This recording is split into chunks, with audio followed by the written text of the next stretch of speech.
A little perspective video. This is from I guess our back corner marking, our survey marker. Standing on right now on top of kind of the lower part of this hillside. So basically shoots right down to there to the road, and over is the land. That's what we picked in here. Kind of has a little natural flat spot after you get a little bit of a rise. No water issues, obviously no flooding issues. Really no sign of flooding issues even through here. A little bit of runoff, but nothing major. Tiny bit over there, right off the property line. Property goes to about that big tree out in there. So over there is not part of our property anyway.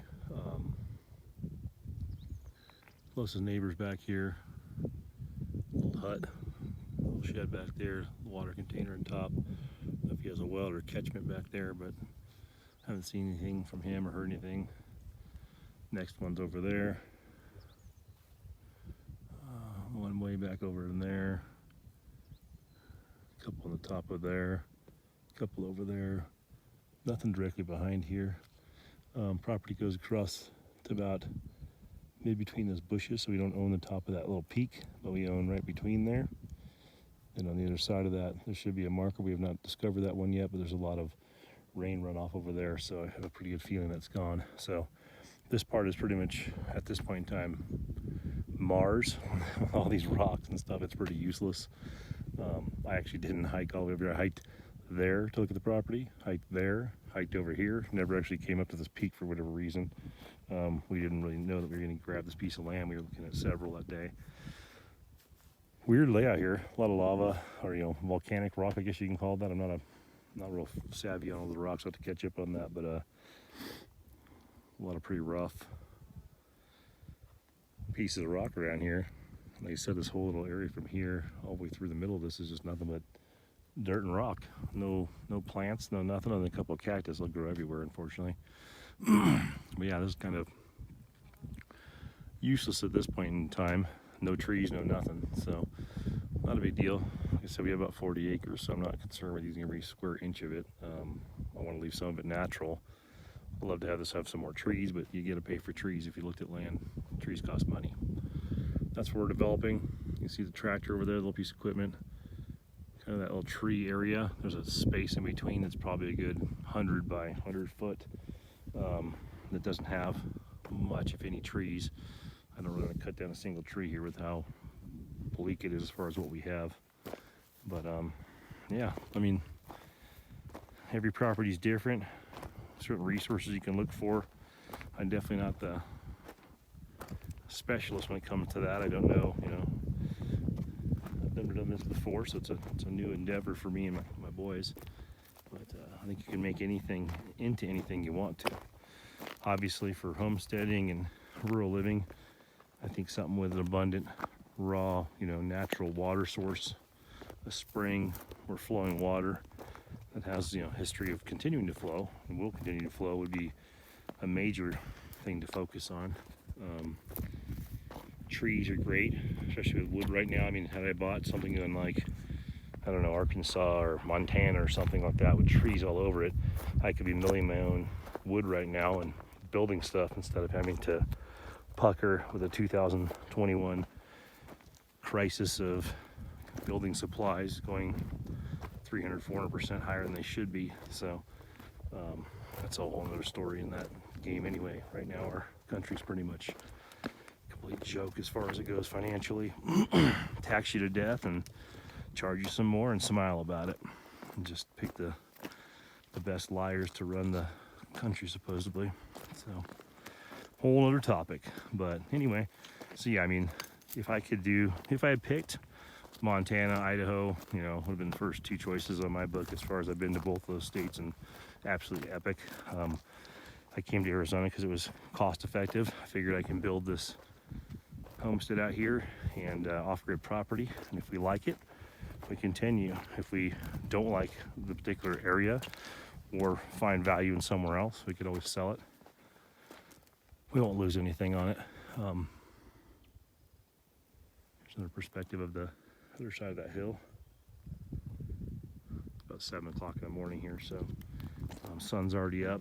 You get a nice cool morning to about 6. That's one thing. This is northern Arizona, up around Concho, Sholo, Snowflake. Those areas pretty popular for people looking for land. Ask information in the comments, I guess I can refer to that. But we were doing the same thing. You just find good deals on land up here. So obviously, looking here, my land's pretty rocky. I mean, I've never ever had, I don't think I've even hiked anywhere with this much rock. But we're finding ways around it. Took a couple days to figure out how to use the equipment that I rented and get a full week's worth out of that. Plus it rained a couple days. Didn't want to completely bury the tractor in any mud. Kind of a slick clay type dirt out here too. So it doesn't lend itself real well to two-wheel drive or a small, heavy, non-charted tractor from what I experienced. So anyway, a little idea what the property looks like here. Our driveway's somewhere down there. Our marker's over that direction somewhere. Not too far down away from where we put the driveway. We just went off of where we weren't infringing anyone else's space or making sure we were on our land completely. The road actually have an easement that comes across my property, so I lose probably an acre or so there too. Not really worried about that. But I wanted to make the road come in where I knew it was our property, no one else's. And we also just went for the least amount of cactus. So these trees are cool, add a lot of character to the property. Don't add a lot of shade. We plan on planting trees once we get our water situation figured out. We're planning on going with catchment. We're not gonna drill a well anytime soon. So my next trip out here will be to build a small workshop and a kind of a shower house, I guess you'd call it.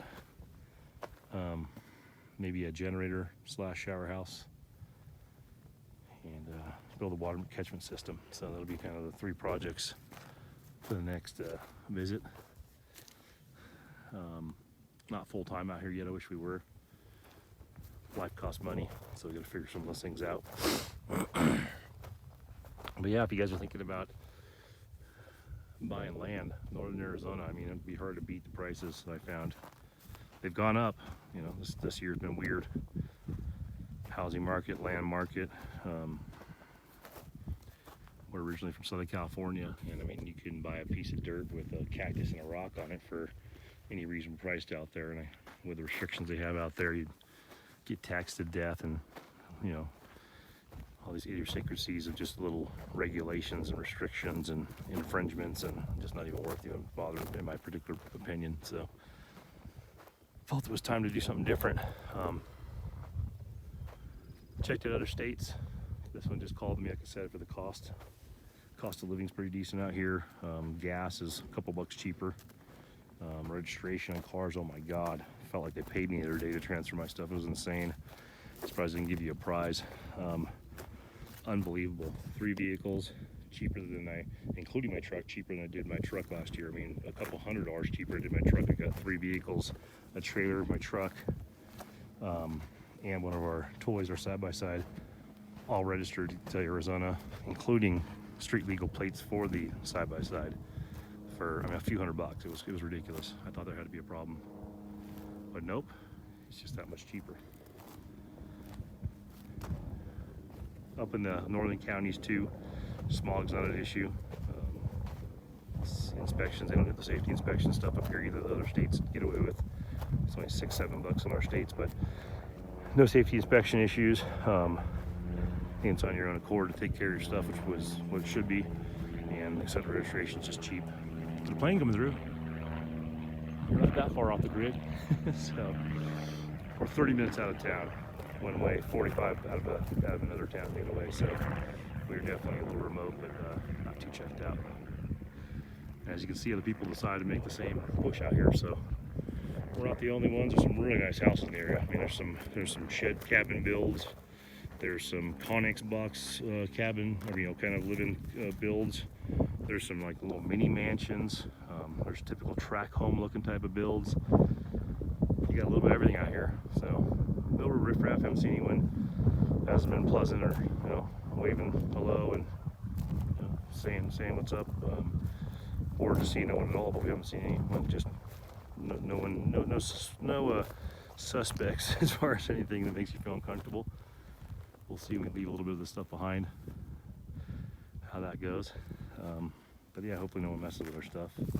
No, we're out, they won't. But when you're away, you never know. Petrified wood, I mean, just insane. We got it everywhere. I'm blown away by that stuff.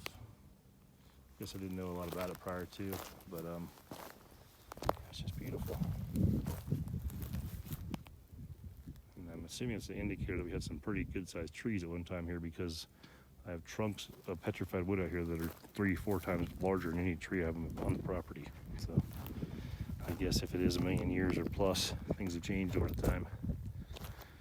So what we got cleared off, kind of where we're gonna end this trip. We're not gonna go too much bigger. I'm working on the road this morning to get the trailers out easier. I worked on the main road yesterday.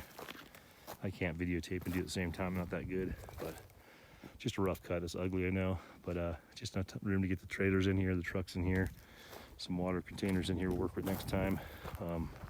Here, put the tools up. I just blew this out last night to get a little extra space. I didn't clean this up. I'll clean it up next time. That was all cleaned up. That's all cleaned up. Going down the road here, kind of see what we've been working on.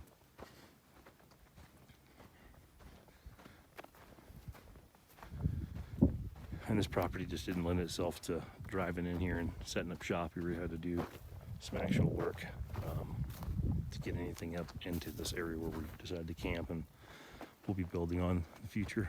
So it's rough. A lot of the rain will probably run some of this off and destroy some of my driveway, but I'm okay with that.